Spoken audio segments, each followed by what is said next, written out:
नमस्ते दोस्तों, मैं रतंजय सर आप सबका इंग्लिश के क्लास में स्वागत करता हूं। आज हम लोग क्लास 12 के first poem on killing a tree written by G Patel के बारे में डिस्कशन करेंगे।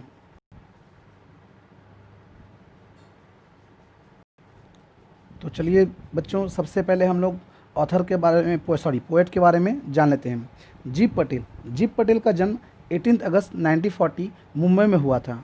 ये एक इंडियन पोएट थे, पेंटर और फिजिशियन भी हैं। ये एक ऐसे पोएट थे जिन्होंने ग्रीन मूवमेंट यानी हरित क्रांति में बहुत ज़्यादा सपोर्ट किया था। इन्होंने अपनी कविता के द्वारा डिफॉरेस्टेशन यानी जंगलों की कटाई को रोकने की कोशिश की है तथा उसके स्थान पर एफॉरेस्टेशन यानी वृक्षों को लगाने के ऊपर जोर दिया है।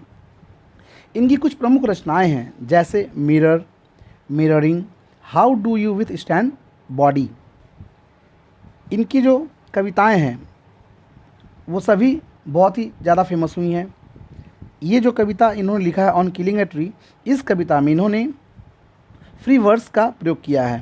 फ्री वर्ड्स का मतलब होता है कि इस कविता में कोई रेगुलर रिदम या राइम्स का प्रयोग नहीं किया गया है।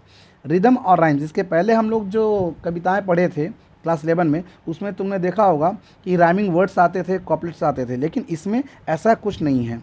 ठीक है, अब हम लोग इस कविता की थीम के बारे में बात करते हैं। थीम, इस कविता में रिवर्स साइकोलॉजी का प्रयोग किया गया है।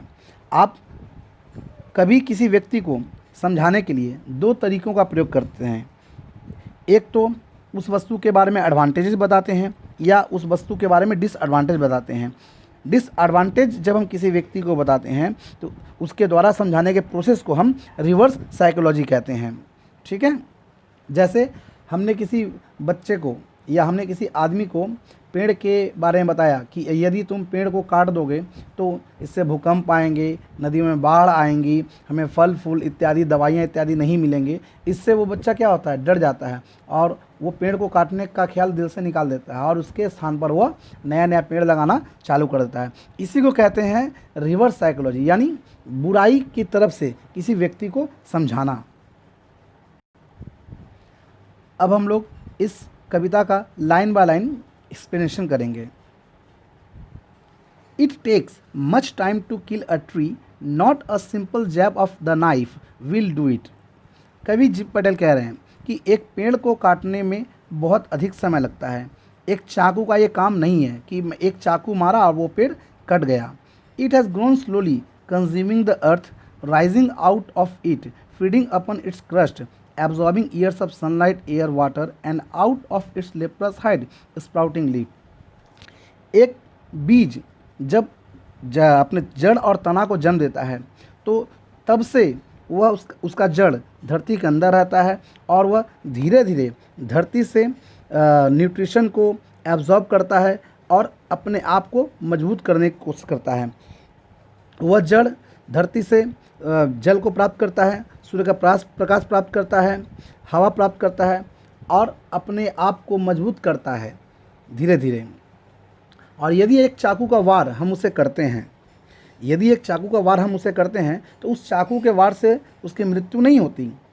जैसे अगर किसी इंसान को चाकू मारा जाए तो उसके शरीर पर घाव हो जाता है, तो ठीक उसी प्रकार उसके छाल पर भी क्या होता है, एक घाव हो जाता है। यहाँ एक लेप्रस हाइड शब्द का प्रयोग किया गया। लेप्रस का मतलब होता है एक स्किन डिजीज, जिसको हम लोग हिंदी में कुष्ठ रोग कहते हैं। ठीक है, तो जब हम उस पेड़ को चाकू से मारते हैं तो उसका छाल वहाँ पे खुरदुरा हो जाता है और उसके वहाँ से भी धीरे धीरे एक रस निकलना चालू होता है जो कि पेड़ का ब्लड होता है। फिर वह ब्लड वहाँ पे धीरे धीरे सूख जाता है और वह वहीं से उसी स्थान से एक नया टहनी निकलना चालू हो जाता है। So hack and chop but this alone won't would do it.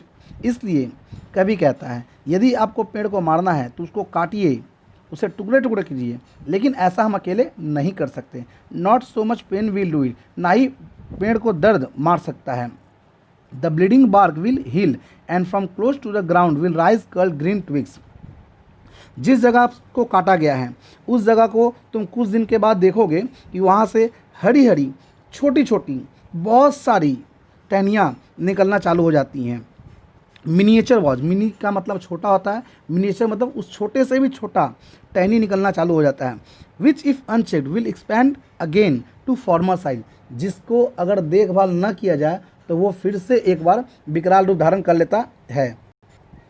इसका मतलब ही हुआ कि अगर हम पेड़ को जड़ से काट देते हैं, ज़मीन के स्थल से काट देते हैं और उसको हम छोड़ देते हैं, तो हम देखेंगे कि कुछ दिनों के बाद वहाँ पे छोटी छोटी शाखाएं निकलना चालू हो जाती हैं। अगर उन शाखाओं को हम ऐसे ही अनदेखा कर दें तो एक बार कुछ दिनों के बाद हम देखेंगे कि वो पेड़ फिर से उस पहले वाले आकार में आ गया है। No, the root is to be pulled out of the anchoring earth. नहीं, अगर हमें एक पेड़ को मारना है तो हमें उसे पूरी तरह से धरती के अंदर से बाहर निकालना पड़ेगा। It is to be roped, tied and pulled out, snapped out और पुल्ड आउट इंटायरली। यदि हमें उस पेड़ को मारना है तो सबसे पहले उसे हमें रस्सी से बांधना होगा, उसे दाएं बाएं हिलाकर उसके मिट्टी के जड़ की मिट्टी को कमज़ोर करना होगा, फिर उसको पूरी तरह से हमें बाहर खींचकर निकालना पड़ेगा, तभी जाकर वो पेड़ मर सकता है। Out from the earth cave and the strength of the tree exposed, the source white and weight the most sensitive hidden for years inside the earth. अर्थ केव, पेड़ का घर क्या होता है? अर्थ होता है। जब से पेड़ के अंदर से, जब से बीज के अंदर से जड़ निकलती है, तब से वो धरती के अंदर ही छिपा रहता है, तो वो धरती ही उसकी क्या होती है? घर होती है। तो जब हम उस पेड़ को उखाड़ते हैं, उसके घर से उसे बाहर निकालते हैं, तब हमें समझ में आता है कि उस पेड़ के अंदर कितनी ताकत है। The source white and wet, यहाँ पे सोर्स को वाइट और वेट कहा गया है। सोर्स क्या है? पेड़ का जड़ का सबसे किनारे वाला भाग, जो सबसे अंतिम भाग होता है, वो वाइट होता है, क्योंकि वही अंश पेड़ को न्यूट्रिशन, जल इत्यादि ग्रहण करके देता है। जल के पास होने के कारण वो क्या होता है? गीला होता है। और ये पेड़ का सबसे सेंसिटिव यानी संवेदनशील अंग होता है। Hidden for years inside the earth, वह सालों से धरती के अंदर छिपा हुआ रहता है। यानी जब से बीज के अंदर से जड़ निकलता है, वो तब से उसी जगह पर छिपा हुआ रहता है, वो बाहर नहीं निकलता।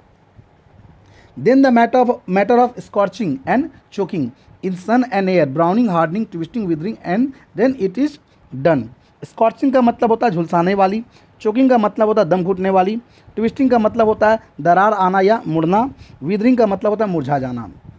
जब हम पेड़ को जड़ से निकालकर बाहर रख देते हैं, तब सूर्य का प्रकाश और हवा उसे क्या करती है?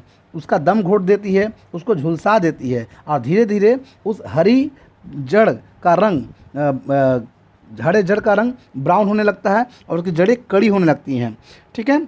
और जब जड़ें कड़ी होने लगती हैं, पेड़ कड़ा होने लगता है, तो उसके अंदर दरारें पड़ने लगती है और वो धीरे धीरे फटना चालू हो जाता है। तब जाके हम कह सकते हैं कि वो पेड़ की मृत्यु हो गई। आशा करते हैं ये चैप्टर आपको समझ में आया होगा। यदि आपको समझ में आया तो प्लीज़ इस वीडियो को लाइक ज़रूर करें और अपने दोस्तों के साथ इसे शेयर करें। Thank you. हम नेक्स्ट वीडियो के साथ जल्दी हाजिर होंगे।